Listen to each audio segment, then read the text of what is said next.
Hi friends, welcome back to my channel. ఇదే నా ప్రపంచం. ఈరోజు ఫిష్ ఫ్రై ఈజీగా ఎలా చేయొచ్చో చూపిస్తానండి మీకు. ఇలా మనం చేపను తీసుకున్న తర్వాత చక్కగా వాష్ చేసుకోవాలండి. ఉప్పు, పసుపు, నిమ్మరసం వేసి 1-4 సార్లు అయితే శుభ్రంగా కడుక్కోవాలి. కడుక్కున్న పీస్ అయితే మాత్రం ఇలా అయితే కట్ చేయించుకోవాలి. బాగా పల్చగా కట్ చేస్తే ఫ్రై చేస్తున్నప్పుడు విరిగిపోతాయి. బాగా మందంగా కట్ చేస్తే లోపలికి ఉప్పు కారం అయితే సరిగ్గా పట్టదు, సరిగ్గా అయితే ఫ్రై అవ్వదండి. అందుకోసం ఈ సైజులో అయితే కట్ చేసుకోవాలి. నేనే కట్ చేసానండి ఈ ఫిష్. రోజు మనం బయట మార్కెట్లో అయితే కట్ చేయించుకుంటాం కదా, అదైతే మాత్రం ఈ సైజులో అయితే కట్ చేసుకోవాలి. ఓకే, ఇప్పుడు ఫిష్ ఫ్రై ఎలా చేసేలా మొదలు పెట్టేద్దాం. ఫస్ట్ చేపలన్నీ పక్కన పెట్టేసి ఒక ప్లేట్ తీసుకోవాలి. తీసుకుని దీంట్లో 1/2 టేబుల్ స్పూన్ పసుపు, 2 స్పూన్ల కారం, మంచి కలర్ ఉన్న కారం తీసుకుంటే ఫిష్ ఫ్రై చాలా బాగుంటుందండి. ఫుడ్ కలర్ అది ఏమీ యాడ్ చేయాల్సిన పని లేదు. రుచికి తగినంత సాల్ట్ వేసుకుని అలాగే 1/2 స్పూను గరం మసాలా అయితే వేసుకోవాలి. ఇప్పుడు 1 స్పూను కార్న్ఫ్లోరు, 1 స్పూను మన బియ్య పిండి ఉంటుంది కదా, ఆ పిండి వేసుకోవాలి. వేసిన తర్వాత 1 స్పూను అల్లం వెల్లుల్లి పేస్ట్ వేయాలి. వేసి ఇది బాగా కలుపుకోవాలి. కొద్దిగా వాటర్ వేసుకుంటూ కలుపుకోవాలండి. ఇది గట్టిగా ఉంటే కనుక చేప ముక్కలకి సరిగ్గా మసాలాలు అయితే సరిగ్గా పట్టవు. అందుకు కొద్దిగా లూజ్గానే కలుపుకోవాలి. కొద్దిగా వాటర్ యాడ్ చేసుకుంటూ ఇలా ఒక ఫైన్ పేస్ట్ లాగా అయితే కలుపుకోవాలి. చాలా ఈజీ అండి. ఈ మిశ్రమం మనకి కలుపుకోవడం వచ్చుంటే ఫిష్ ఫ్రై చేయడం చాలా ఈజీ అనమాట. ఇలా కలిపేసుకుని మొత్తం చేప ముక్కలన్నిటికి బాగా పట్టించాలి. ఇదే మసాలా చేప ముక్కల మీద కూడా వేసేసి కలుపుతారండి, అదైతే సరిగ్గా పట్టదు. ఇలా మనం ప్లేట్లో మిక్స్ చేసుకుని కనుక వేసి ప్రతి పీస్కి ఇలా అప్లై చేసి పక్కన పెట్టేసుకుంటే, ఇలా అప్లై చేసి మనం బాక్స్లో పెట్టి ఫ్రిడ్జ్లో స్టోర్ చేసుకున్నా సరే 4 రోజులకు ఒకసారి అయితే ఫ్రై చేసుకోవచ్చు అండి. అలా అని ఎక్కువ రోజులు ఉంటాయని కదా, ఒక 4-5 రోజులు అయితే ఉంచుకోవచ్చు ఫ్రిడ్జ్లో. నో ప్రాబ్లం, ఏమి అవ్వదు. మనకి 4 పీసులు కావాలంటే ఎప్పుడు కావాలంటే అప్పుడు అయితే వేడిగా ఫ్రై చేసుకోవచ్చు. లేదంటే అన్నీ ఒకసారి కూడా ఫ్రై చేసుకోవచ్చు అండి. ఇలా మ్యారినేట్ చేసి పెట్టుకుంటే ఫ్రై చేసుకోవడం చాలా ఈజీ అవుతుంది కదా. ఫిష్ ఫ్రై అంటే ఇష్టం లేని వాళ్ళు ఎవరైతే ఉండరు. అలాగే నాకు కూడా ఫిష్ ఫ్రై అంటే చాలా ఇష్టం. మా ఇంట్లో అందరూ కూడా చాలా ఇష్టంగా తింటారు. నేను ఎప్పుడు ఇలాగే చేస్తూ ఉంటాను. మొత్తం పీస్ అన్నట్లుగా చక్కగా అప్లై చేసేయాలి. అలా చేసేసి కొంతసేపు అయితే మనం అలా మ్యారినేట్ చేయాలండి. దాన్ని మూత పెట్టేసి ఒక 1/2 అవర్ కానీ 1 అవర్ కానీ ఫ్రిడ్జ్లో పెట్టుకోవచ్చు. లేదు ఫ్రిడ్జ్లో పెట్టమంటే బయటైనా సరే ఒక 1 అవర్ తర్వాత ఫ్రై చేసుకుంటే ఈ లోపల ఉప్పు, కారం, మసాలాలు అన్నీ కూడా ముక్కకైతే పడతాయండి. ఇలా మూత పెట్టి పక్కనైతే పెట్టేసుకోవాలి. నేనైతే ఫ్రిడ్జ్లో పెట్టలేదండి, బయటే ఉంచాను. మనం ఇప్పుడు ఒక ప్యాన్ పెట్టుకోవాలి. ఈ ఫ్రైకి చెప్పాలంటే నాన్ స్టిక్ ప్యాన్ చాలా బాగా వస్తుంది, ఫ్రై అంటుకోకుండా.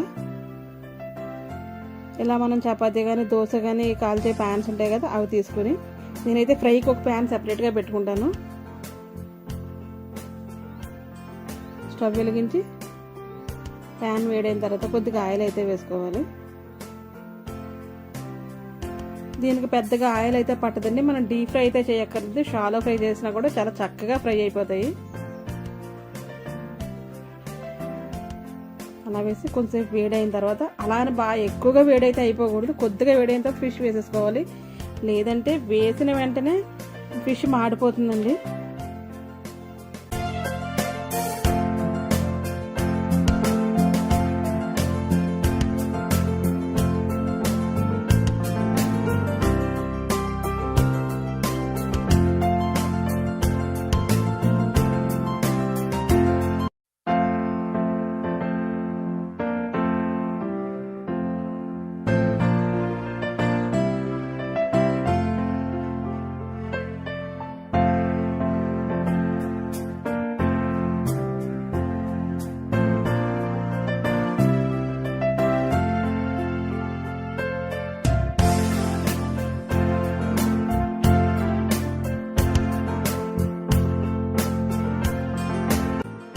ఇలా మనం చక్కగా నూనె వేడిన తర్వాత పీసెస్ అన్నీ పెట్టేసుకోవాలండి. మొత్తం పీసెస్ అన్నీ కూడా ఇటువంటి ప్యాన్లో వేసుకుంటే ఒకేసారి అయితే ఫ్రై అయిపోతాయి.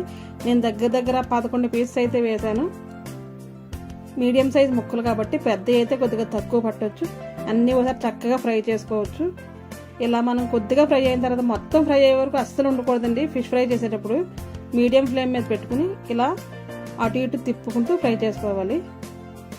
ఇది నాన్ స్టిక్ ప్యాన్ కాబట్టి అడుగునైతే అసలు అతుక్కోవట్లేదు. అడుగున కొన్ని అతుక్కుపోతాయి కదా, అటువంటి ప్యాన్స్లో ఫ్రై అయితే సరిగ్గా రాదు. నాన్ స్టిక్ అయితే వాడకూడదు అంటున్నారు కానీ కొన్ని నాట్లకైతే అసలు తప్పట్లేదండి. ఇవి వాడకపోతే ఆ వంట కూడా సరిగ్గా రావట్లేదు. మీడియం ఫ్లేమ్లో పెట్టి ఇలా ఫ్రై చేసుకోవాలి. హైలో పెడితే మాడిపోతుంది, లోలో పెడితే సరిగ్గా కుక్ అయితే అవ్వదు. ఇప్పుడు మళ్ళీ వేరే పక్క అయితే తిప్పుకోవాలి. మనం ఒకే సైడ్ ఎక్కువగా ఫ్రై అయిపోయే వరకు ఉంచి తర్వాత అయితే తిప్పకూడదండి. ఇలా 4-5 సార్లు అటు ఇటు ఫ్రై అయ్యే వరకు ఎంతసేపు కదా అంతసేపుకి అయితే అలా తిప్పుకుంటూ ఉండాలి. ఒక్కొక్క ఫిష్ ఒక్కొక్క రకంగా అయితే ఫ్రై అవుతుందండి. ఒకటి త్వరగా అయిపోతుంది, ఒకటి త్వరగా అయితే అవ్వదు. అది మనం చూసుకుంటూ చక్కగా విరిగిపోకుండా ఇలా 2 స్పూన్స్ తీసుకుని మనం తిప్పుకుంటూ ఉండాలి. చూసారా, పీసెస్ అయితే అస్సలు విరిగిపోకుండా చక్కగా ఉన్నాయి కదా. దాని ఉన్న మసాలా మొత్తం బయటకు అయితే రాకుండా ఆ పీస్ని అతుక్కుని చక్కగా అయితే ఉంది. ఇలా మనం మొత్తం 2 వైపులు అటు ఇటు తిప్పుకుంటూ చక్కగా ఫ్రై చేసుకోవాలి. మంచిగా ఇలా కుక్ అయిన తర్వాత మనం ఇప్పుడు చేయవలసింది ఏంటంటే, దీంట్లో ఆయిల్ ఉంది కదా, అది కొద్దిగా సైడ్కి తీసి ఆయిల్ అయితే తీసేయాలండి. తీసేసి మనం స్టవ్ అయితే ఆపేయాలి. ఆపేసి కొంచెంసేపు ప్యాన్లోనే ఉంచేయాలి. పీసెస్ అయితే మాత్రం వెంటనే అయితే తీయకూడదు. మీకు చూపించడం కోసం నేను ప్లేట్లో పెట్టి అయితే చూపిస్తున్నాను. నేను ఆయిల్ తీసేసిన తర్వాత అదే ప్లేట్లో ఈ పీసెస్ వేసి ఇంకొంచెంసేపు అయితే అటు ఇటు తిప్పుకుని ఫ్రై చేయాలండి. ఆయిల్ అయితే ఉండకూడదు, ఎందుకంటే ఆయిల్తో వేసుకుంటే ఫ్రై అయితే అస్సలు తినని వేస్ట్గా అయిపోతుంది.